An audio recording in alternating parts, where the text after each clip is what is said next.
Hello साथियों, स्वागत है आपका वी के पीसीएस एकेडमी यूट्यूब चैनल पर। आज हम पढ़ेंगे मौर्य साम्राज्य, जिसका टाइम पीरियड है 321 से 185 बीसी। इसमें हम जानेंगे पहले इतिहास निर्माण के स्रोत क्या क्या थे। उसके बाद जानेंगे मौर्य शासकों के बारे में, चंद्रगुप्त, बिंदुसार, अशोक और उसके उत्तराधिकारी। उसके बाद जानेंगे यहाँ की राजनीति कैसी थी, यहाँ की अर्थव्यवस्था कैसी थी, समाज क्या था। और बात रही इसके आर्ट एंड कल्चर की, कला और संस्कृति की, तो उससे क्वेश्चन ऐसा पूछेगा नहीं, तो उसे हम मेंस में कवर करेंगे। तो चलो बढ़ते हैं आगे। इतिहास निर्माण के स्रोतों की बात करें तो दो तरीके के मिलते हैं। एक तो साहित्यिक स्रोत मिलते हैं और दूसरा अशोक पूर्व अभिलेख मिलते हैं। तो साहित्यिक स्रोत में हम दो तरीके से बांटते हैं इन्हें। एक हो गया गैर धार्मिक और दूसरा हो गया धार्मिक। तो हम गैर धार्मिक की बात करते हैं। गैर धार्मिक में पहला अर्थशास्त्र। ये राजनीति और अर्थशास्त्र पर कौटिल्य, चाणक्य या विष्णुगुप्त, तीनों एक ही नाम है, उनकी पुस्तक थी, जो 15 अधिकरणों में और 180 व्याकरण व्याकरणों में बटा है। ये सारी जानकारी मौर्य साम्राज्य से संबंधित सभी अर्थशास्त्र में मिलती है। साथ ही इसमें एक राज्य को जीतने, उसको आगे चलाने, सभी हथकंडों को इसमें बताया जाता है। इसमें एक राज्य को जीतने और एक राज्य को चलाने के लिए किन लोगों की जरूरत होती है, उनके नाम भी बताएं। जैसे स्वामी। स्वामी का मतलब राज्य में एक राजा होना चाहिए। अमात्य या मंत्री या उच्च अधिकारी होना चाहिए। जनपद। जनपद का मतलब है जनसंख्या।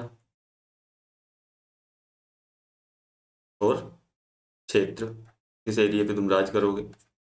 कोष की बात करें, खजाना। दुर्ग की बात करें तो एक किला होना चाहिए। मित्र की बात करें तो आपके राज्य के पड़ोसी या सहयोगी होने चाहिए। और बल की बात करें तो आपके पास सेना होनी चाहिए। गैर धार्मिक स्रोत में दूसरी बात करें तो मुद्रा राक्षस, देवी चंद्रगुप्तम और अभिसारिका वंचितम, ये किसके द्वारा लिखे थे? तो ये विशाखा दत्त द्वारा लिखे थे। विशाखा दत्त। यहाँ से क्वेश्चन डायरेक्ट पूछ सकता आर ओ यार में।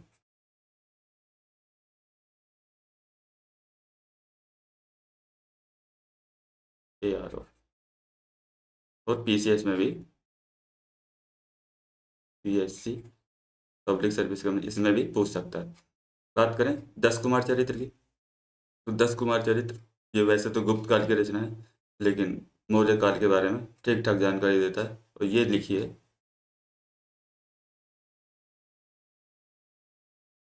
दंडिन ने।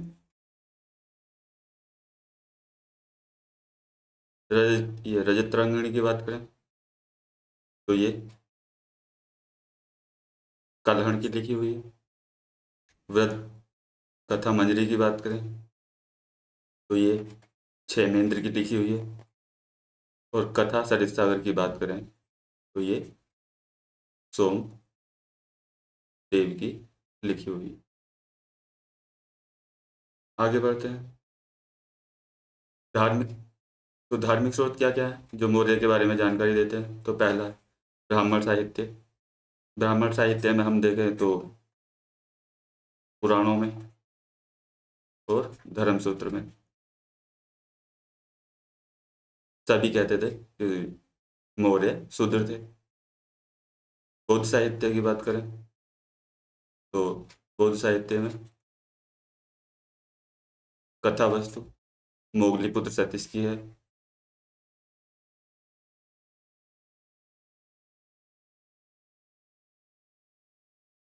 सतीश द्वारा रचित। और मिलिंद पनो। मिलिंद पनो को नागसेन ने लिखा था। और बुद्ध साहित्य में ही जातक कथाएं।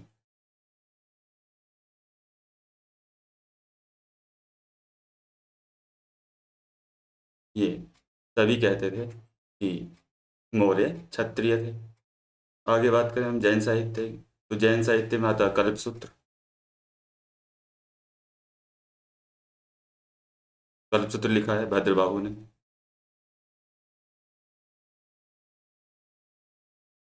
और परिशिष्ट परिशिष्ट वर्तन, जो वर्मन,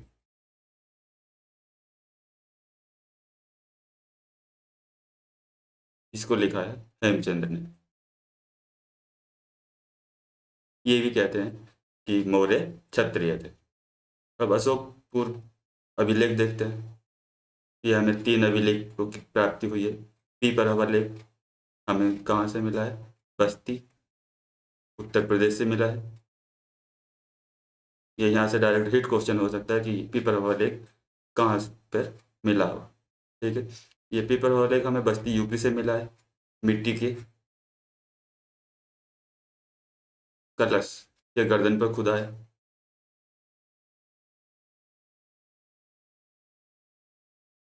इसमें भगवान बुद्ध की पूजा स्तूपों के माध्यम से करने की बात की गई है। और भारतीय महाद्वीपों में पढ़ा जाने वाला यह सबसे प्राचीन लेख, सबसे प्राचीन लेख है। महास्थान लेख की बात करें तो ये हमें इसकी प्राप्त हुई है गोगरा बांग्लादेश से।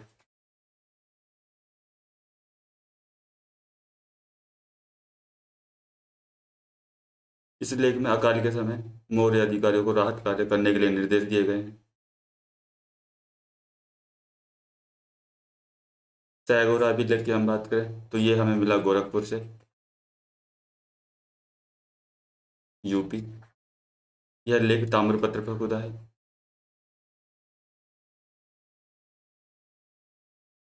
इसमें 2 अन्नागारों के चित्र छपे हैं। इसमें भी अकाल के समय अधिकारियों को राहत संबंधी निर्देश दिए गए हैं। अब बात करते हैं हम चंद्रगुप्त, ये मौर्य शासकों की। तो मौर्य शासक कौन कौन थे? चंद्रगुप्त मौर्य, जिनका टाइम पीरियड था 321 से 297 BC। दूसरे बिंदुसार, जो 297 से 273 BC। और बिंदुसार का बेटा अशोक, ये 273 से 269 रिक्त समय है। और 269 से 232 के बीच अशोक ने कार्य शासन किया। और उसके बाद अशोक के उत्तराधिकारी आते हैं। ठीक है, तो हम पढ़ते हैं चंद्रगुप्त मौर्य के बारे में।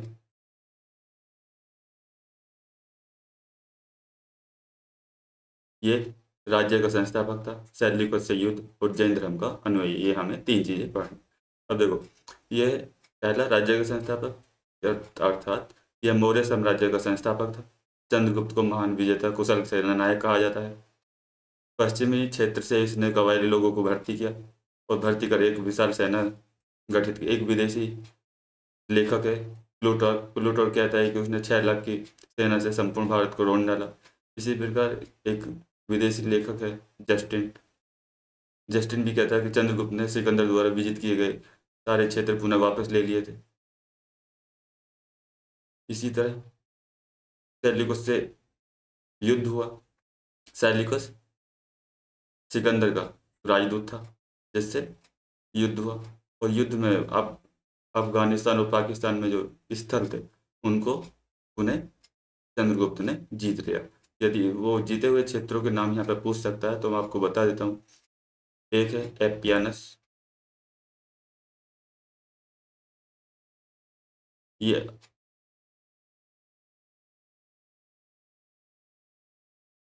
सॉरी एपियानस नहीं है। हम बढ़ते हैं, यहाँ है एरिया। एरिया पड़ता है अफगानिस्तान में। दूसरा है जेड्रोसिया। जेड्रोसिया पड़ता है बलूचिस्तान, पाकिस्तान में।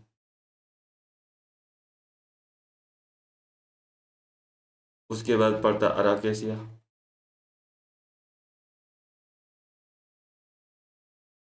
अराकेसिया पड़ता है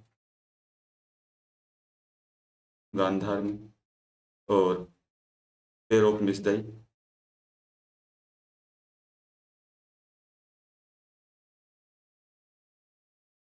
ये पड़ता है आपका काबुल में। सेल्यूकस के युद्ध के बाद दोनों के बीच में संधि हुई। संधि के अनुसार ये चारों राज्य मौर्य साम्राज्य को वापस मिल गए। उसके बाद चंद्रगुप्त ने सेल्यूकस निकेटर को बदले में 500 हाथी उपहार में दिए।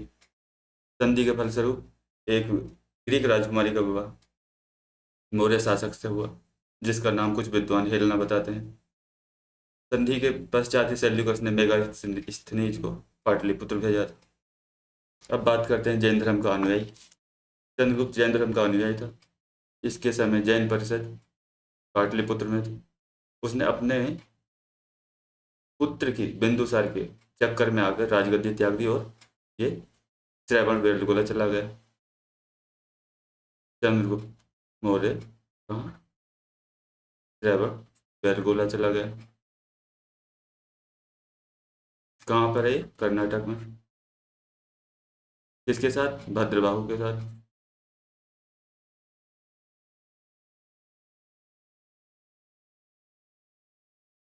श्रवण बेलगोला में संत बाहुबली की मूर्ति ही स्थापित है।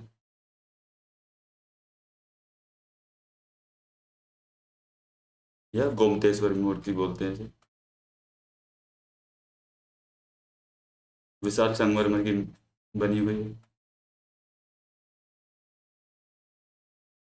किसने बनवाया था इसे? तो इसे बनवाया था गंग वंश के मंत्री और सेनापति चामुंडा राय ने। मंत्री और सेनापति थे गंग वंश के चामुंडा राय।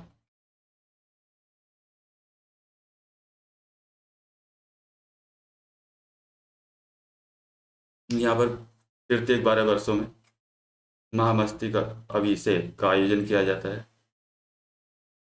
आगे बढ़ते हैं। चंद्रगुप्त मौर्य के बारे में इतना ही। अब बात करते हैं बिंदुसार। बिंदुसार को दक्षिण का विजेता कहा जाता है। तक्षशिला का विद्रोह इसी के समय हुआ। विदेशी संबंध किस किस से स्थापित किए और आजीविकों का ये अनुयायी रहा। ठीक है, तो तिब्बती लेखक था लामा तारानाथ बिंदुसार को दक्षिण का विजेता बताता है। कौन? लामा तारानाथ। लामा तारानाथ बिंदुसार को दक्षिण का विजेता बताता है। कुछ विद्वान भी दक्षिण का विजेता का श्रेय विजय का श्रेय बिंदुसार को देते हैं। बिंदुसार के समय दूसरा तक्षशिला का विद्रोह। बिंदुसार के समय तक्षशिला में 2 विद्रोह हुए, जिसमें उसने पहली बार अपने पुत्र सुशील तथा अगली बार अशोक को इसे दबाने के लिए भेजा था। अशोक ने उन्हें सफलतापूर्वक दबा दिया था। साथ ही उसी समय पे अशोक ने अवंती राज्य को भी मौर्य साम्राज्य में मिला लिया था। बिंदुसार की बात करें तो बिंदुसार ने विदेशी संबंध स्थापित किए।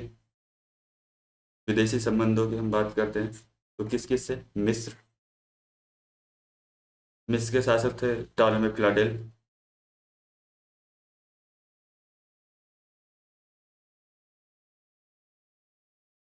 फिलाडेल फर्स्ट, इनके साथ अच्छे संबंध थे। वो सीरिया के शासक एंटियोकस, यानी एंटियोकस ने अपने डायमेकस को बिंदुसार के दरबार में भेजा था। चर्चा मिलती है कि बिंदुसार ने सीरियाई शासक से 3 वस्तुएं सूखी अंजीर, मीठी मदिरा और दार्शनिकों की मांग की थी। लेकिन प्रथम 2 यानी सूखी अंजीर और मीठी मदिरा तो भेज दिए गए थे, लेकिन दार्शनिकों को नहीं भेजा गया था, क्योंकि यूनानी कानून जो थे वो उसकी इजाज़त नहीं देते थे। बात करते हैं बिंदुसार आजीविका संप्रदाय का अनुयायी था। उसके दरबार में आजीविकों को ऊंचा स्थान दिया गया था। आगे बढ़ते हैं अशोक के बारे में। अशोक का प्रारंभिक जीवन देखते हैं। कलिंग का युद्ध, अशोक के अभिलेख, अशोक का धर्मघोष और राजनयिक संबंध की बात करते हैं। तो बौद्ध धर्म का मानना है कि अशोक ने अपने 99 भाइयों की हत्या करके राजगद्दी प्राप्त की थी। वह प्रारंभ में उसे कामाशोक चंडाशोक कहा गया है। और रजत तरंगिणी के अनुसार बात करें तो प्रारंभिक समय में अशोक शिव का भक्त था।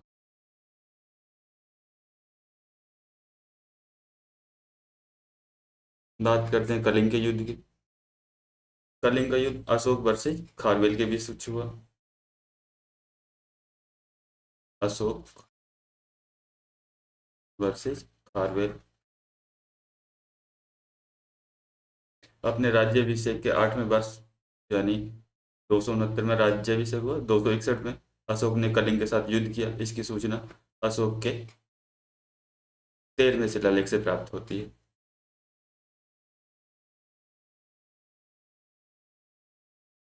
यह युद्ध काफी भयानक था। इसमें देखा जाए तो 1 लाख लोग मारे गए, लाखों लोग निर्वासित हुए, 1.5 लाख लोगों को बंदी बना लिया। इसी के बाद अशोक ने तलवार की द्वारा विजय की नीति त्याग दी। और सब जब त्याग दी, इसी को अभिलेखों में बोलते हैं कि भैरी घोष न होकर के धम्म घोष होगा। धम्म घोष का मतलब है सहिष्णुता, उदारता, करुणा। अब हम देखते हैं अशोक का धम्म घोष। अशोक के धम्म घोष की बात करें, अशोक ने अपने साम्राज्य भर में बड़ी बड़ी संख्या में अभिलेखों को जारी किया है, जिनमें अशोक ने धम्म घोष को समझाया है। जैसे अशोक का धम्म घोष कहता है कि माता पिता की आज्ञा करनी चाहिए, माननी चाहिए, ब्राह्मण और श्रावणों को सम्मान करना चाहिए, नौकरों और दासों से, नौकरों प्लस दासों से उचित व्यवहार करना चाहिए, अकारण किसी के धर्म की निंदा नहीं करनी चाहिए। यदि वो ऐसा करता है तो समझो वो खुद के धर्म की निंदा कर रहा है। लोगों को जीव हिंसा से परहेज करना चाहिए। अधिक धन का संचय नहीं करना चाहिए।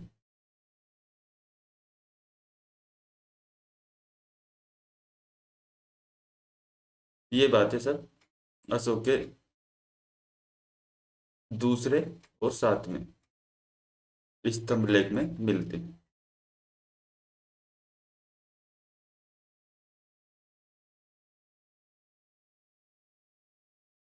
तो ये हो गया अशोक का समघोष। अशोक के अभिलेखों की बात करते हैं, इसके मुख्य तथ्य जान लेते हैं। अशोक के अभिलेख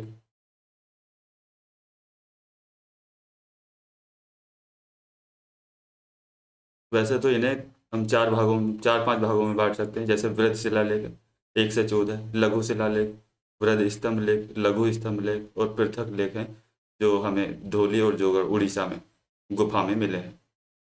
हम बात करें तो दूसरे और 13वें शिलालेख दक्षिण भारतीय राज्यों का उल्लेख किया गया है। यदि अशोक के अभिलेखों की बात करें तो 1837 में जेम्स प्रिंसेप ने सबसे पहले इन्हें पढ़ा था।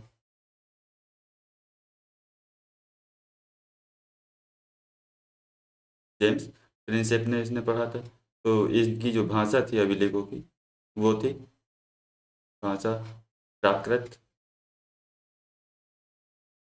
लिपि, अरामाइक, यूनानी,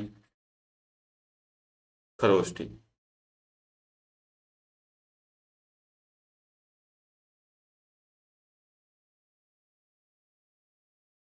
तो ये खरोष्टी लिपि, यहाँ की एक और हम फैक्ट जानते हैं यहाँ पे, यह है शहबाजगढ़ी का लेख।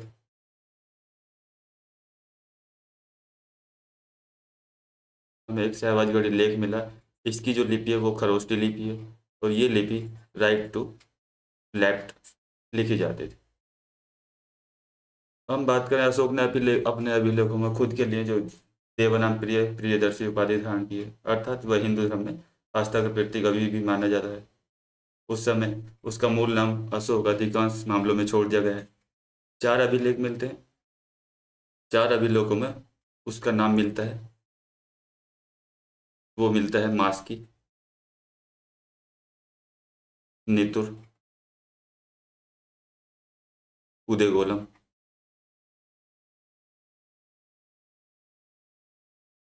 ये कर्नाटक में मिलता है उदयगोलम। और गुर्जरा, ये मिलता है एमपी में। एक और हम तथ्य जानते हैं यहाँ पर कि इसी समय, अशोक के समय बौद्ध समिति का आयोजन हुआ था। उसके उसका साक्ष्य हमें कि बौद्ध समिति का आयोजन अशोक के समय हुआ, उसके साक्ष्य हमें कहाँ से मिलते हैं? दीपवंश, महावंश से मिलते हैं। अब बात करते हैं अशोक ने कहाँ किस किस से विदेशी संबंध बनाए। तो चंद्रगुप्त और बिंदुसार की भांति इसने भी, अशोक ने भी विदेशी संबंधों या दूसरे देशों को महत्व दिया। तो यदि हम बात करें तो सीरिया के शासक, सीरिया के साथ जिसके शासक थे एंटियोकस,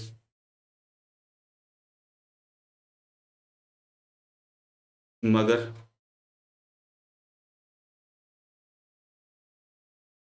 अलेक्जेंडर बोल सकते हैं कि सीरीन, ये वो मकदूनिया मैसेडोनिया के शासक, मिस्र में टालमी फिलाडेल्फ के साथ में, और एपिरस अलेक्जेंडर, यानी वही मैसेडोनिया वाला।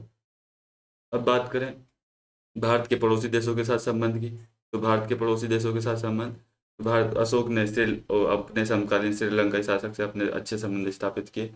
उसने अपने पुत्र महेंद्र और पुत्री संघमित्रा को श्रीलंका में बौद्ध धर्म का प्रचार प्रसार करने के लिए भेजा। श्रीलंका में किसे भेजा? अपने पुत्र महेंद्र और पुत्री संघमित्रा को।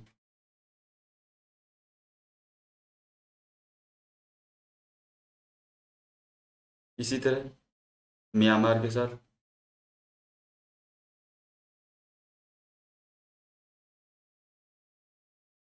म्यांमार, अशोक ने सोन एवं उत्तरा को, सोन एवं उत्तरा को बौद्ध धर्म का प्रचार प्रसार करने के लिए म्यांमार भेजा। नेपाल के साथ बात, संबंधों की बात करते हैं तो नेपाल में अशोक ने एक स्तूप स्थापित कराया था। बौद्ध स्तूपों से पता चलता है कि उसने अपनी एक पुत्री चारुमती का विवाह नेपाल में किया था।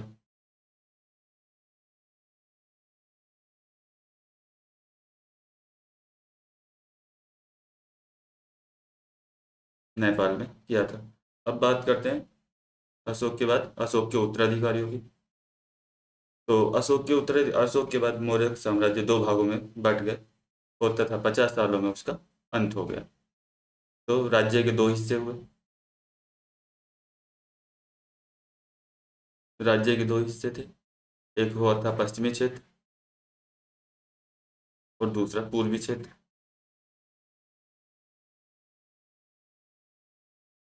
पश्चिमी क्षेत्र जिसकी राजधानी थी उज्जैनी, आगे हम राजनीतिक व्यवस्था में पढ़ेंगे, उज्जैनी।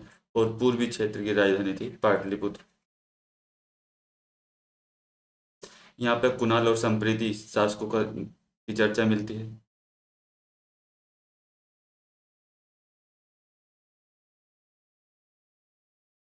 संप्रति शासकों की चर्चा मिलती है।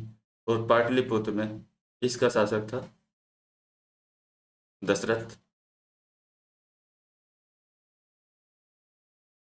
जिसे उसी के सेनापति, एक ब्राह्मण सेनापति था जिसका नाम था पुष्यमित्र सुंग।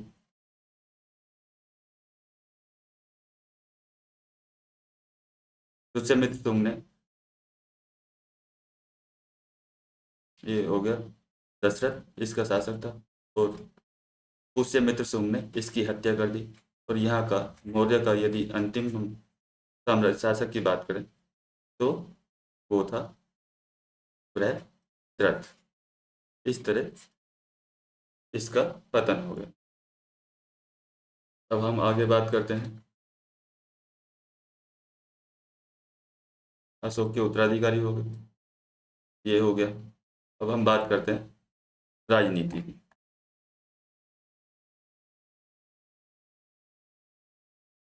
राजनीतिक व्यवस्था,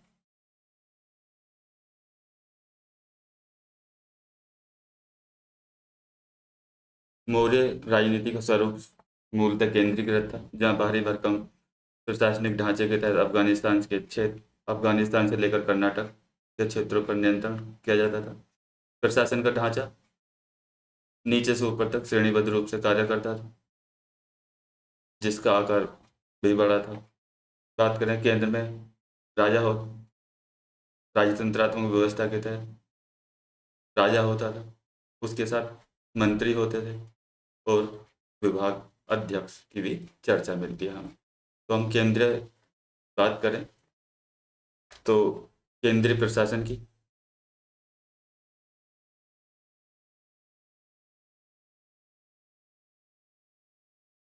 केंद्रीय प्रशासन में शीर्ष पर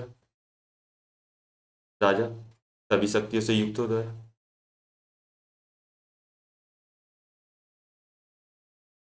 सभी शक्तियों से युक्त।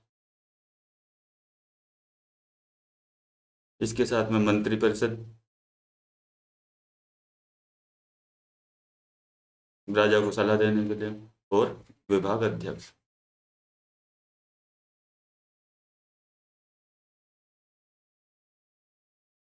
केंद्र प्रशासन के बाद हम आते हैं प्रांतीय प्रशासन पर।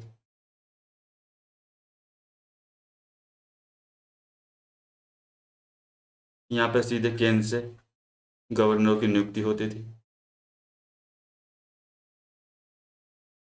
तो प्रांतीय प्रशासन की बात करें तो यहाँ पे इस टाइम पे कितने प्रांत थे? उत्तरापथ 5 प्रांत थे। उत्तरापथ, दक्षिणापथ, पश्चिमी प्रांत, पूर्वी प्रांत और कलिंग। उत्तरापथ की बात करें तो उत्तरापथ की राजधानी थी तक्षशिला। अभी मैं आपको मैपिंग में दिखा देता हूँ। ये तो आपका यहाँ पे था तक्षशिला, उत्तरापथ की राजधानी तक्षशिला मिलती है। इतने एरिया में मौर्य साम्राज्य फैला हुआ है। तो उत्तरापथ की राजधानी तक्षशिला थी। ये आपका दक्षिणापथ की राजधानी यहाँ पर स्वर्णगिरी दिखा रहा है। पश्चिमी प्रांत की राजधानी उज्जैनी, ये पश्चिमी प्रांत था। पूर्वी प्रांत की बात करें तो पूर्वी प्रांत की राजधानी थी ये पाटलिपुत्र। और उसके बाद हम बात करें कलिंग की, तो यहाँ पे आपका कलिंग की राजधानी तोसली थी। ये हो गया आपके प्रांत। प्रांत के बाद हम आगे बढ़ते हैं मंडल प्रशासन।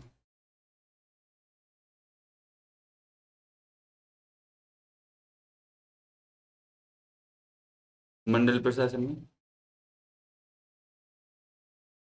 प्रदेष्टा, इसके नीचे आता था जिला प्रशासन।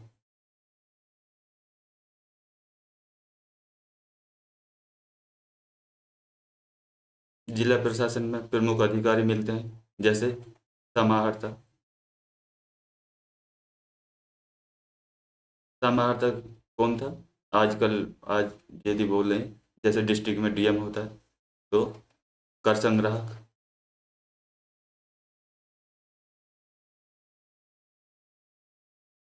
बोलते हैं दूसरा है रज्जुक, ये न्यायिक मजिस्ट्रेट आज के समय का।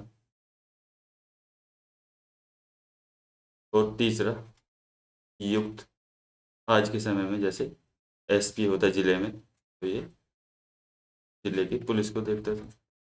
और बात करें तो एक अधिकारी मिलता सन्निधाता। ये राजकोषीय राजकीय कोष एवं भंडारगृह का मुख्य संरक्षक था। अन्य दूसरे अधिकारियों की बात करें तो एक मिलता है एग्रोनोमाई। एग्रोनोमाई एग्रोनोमाई ये मार्ग निर्माण करने वाला, कराने वाला अधिकारी था। सीता भूमि आगे पढ़ेंगे। सीता अध्यक्ष, यानी सीता भूमि का मतलब है कि सरकारी भूमि और सरकारी भूमि से कर उगाने वाले व्यक्ति को सीताध्यक्ष कहा जाता है। एक है पोतवाध्यक्ष। पोतवाध्यक्ष माप तोल का अधिकारी को कहा जाता है।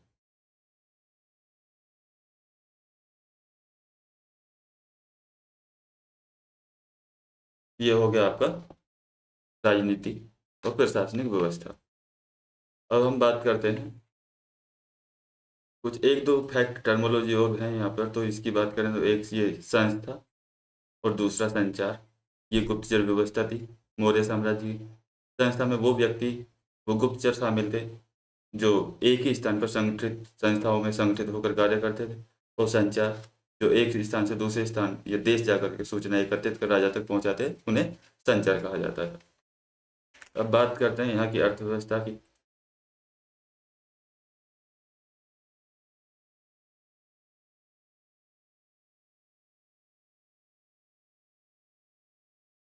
मौर्यकालीन अर्थव्यवस्था।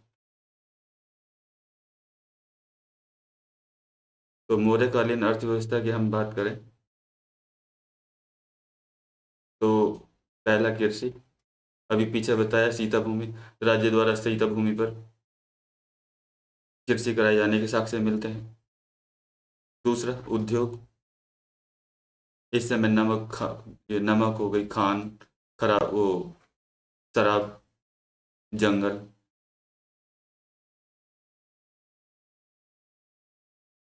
नमक, खान, शराब, जंगल सभी राज्य के नियंत्रण में थे।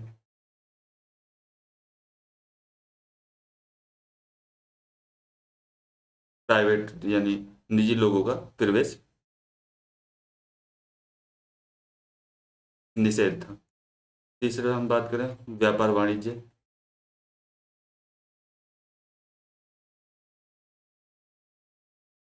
व्यापार वाणिज्य हर जगह अधिकारी होते थे। नाप तोल बिक्री जो अभी पीछे बताए थे। और आगे देखें तो श्रेणी नियंत्रण, श्रेणी व्यवस्था, इससे पहले टॉपिक में हमने कवर कर दिया है, आप वहाँ से उसको देख सकते हैं। बात करें कृषि की, तो कृषि पर जो कर लगाया जाता था, कृषि कर 1/6 भाग। इसके अतिरिक्त सिंचाई कर अलग से लगाया जाता है। एक और यहाँ पर कर मिलता है, उसको बोलते हैं ऋण कर। ये एक आपातकालीन, जब राज्य किसी आपात स्थिति में हो तो उस टाइम पे एक ये ऋण कर लगाया जाता है। यहाँ पे कुछ हम मठों की जानकारी कर लेते हैं जो उत्तर प्रदेश से संबंधित है और वो कहाँ पे उनके अवस्थित है। एक है घोषित राम मठ, ये आपका कौशाम्बी में है। राणा भर मठ आपका कुशीनगर में है। ये धामेक स्तूप,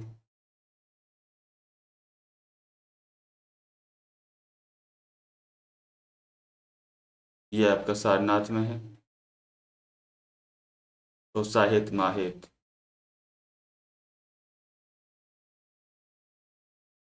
ये आपका श्रावस्ती में है। यहाँ से आपका क्वेश्चन किसी भी एग्जाम में बन सकता है, यूपी स्पेशल से। अब बात करते हैं हम मौर्यकालीन समाज की।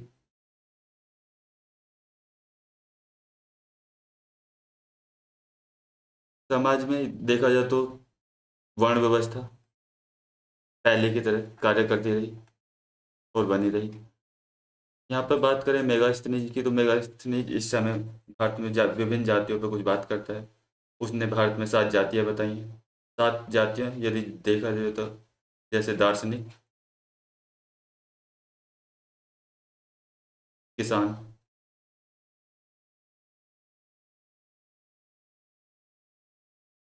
शिल्पी एवं पशुपालक,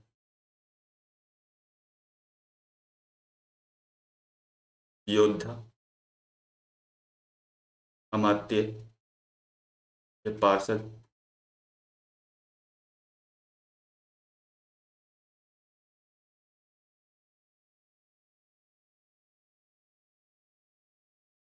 के पार्षद और निरीक्षक एवं गुप्तचर।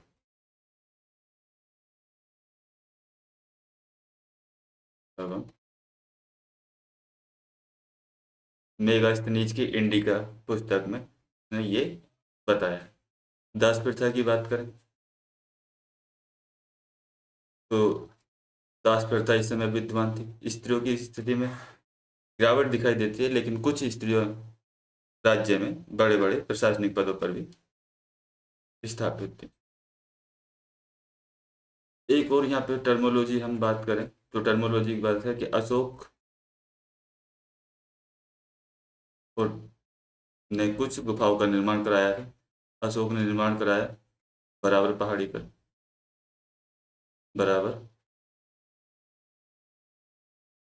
पहाड़ियों पर। तो उनके नाम आपको पता होना चाहिए। तो इनके नाम की बात करें तो सुदामा,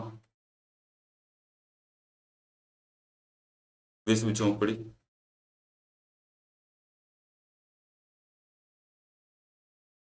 विश्व झोंपड़ी के बाद आता है कर्ण चौपर, और कर्ण चौपर के बाद आता है सुप्रिय।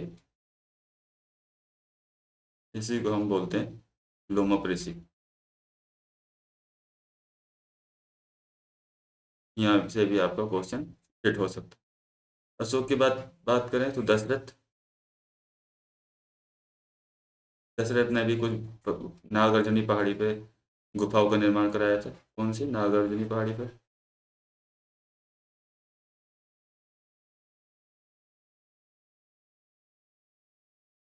उनके नाम है वैया, वर्थिका और गोपिका।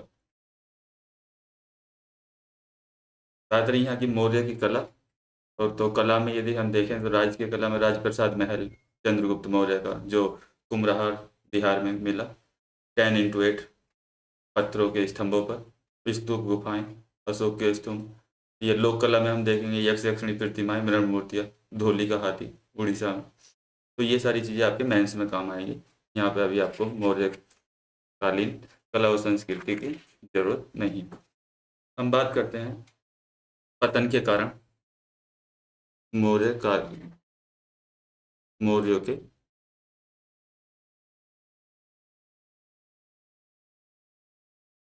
पतन के कारण। तो यहाँ पर कुछ विद्वान अपने अलग अलग तरीके से अपने अपने मत व्यक्त करते हैं। जैसे HP शास्त्री कहते हैं कि अशोक ने ब्राह्मण विरोधी नीति अपनाई और उसके लिए उसकी वजह से मौर्य साम्राज्य का पतन हो गया।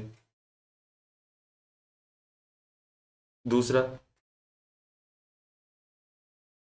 राय चौधरी, राय चौधरी कहते हैं कि शांत अशोक ने शांति की नीति अपना ली थी। धम्म घोष,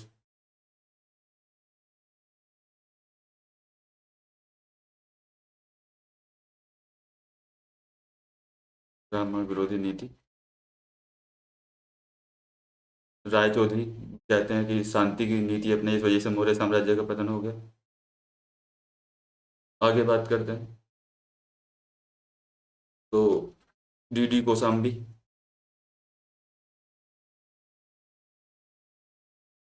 DD कोशाम्बी कहते हैं आर्थिक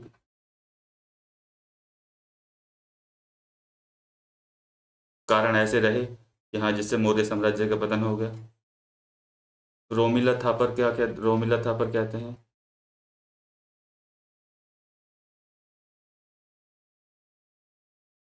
कि राजनीतिक और प्रशासनिक कारण बताते हैं कि हाँ, प्रशासन का जो नियंत्रण था मेन राज्यों की राजधानी में था, और थोड़ा दूर बढ़ते बढ़ते प्रशासन का पर नियंत्रण थोड़ा कम हो गया था। इस वजह से ये राजनीतिक और प्रशासनिक कारणों को जिम्मेदार मानते हैं।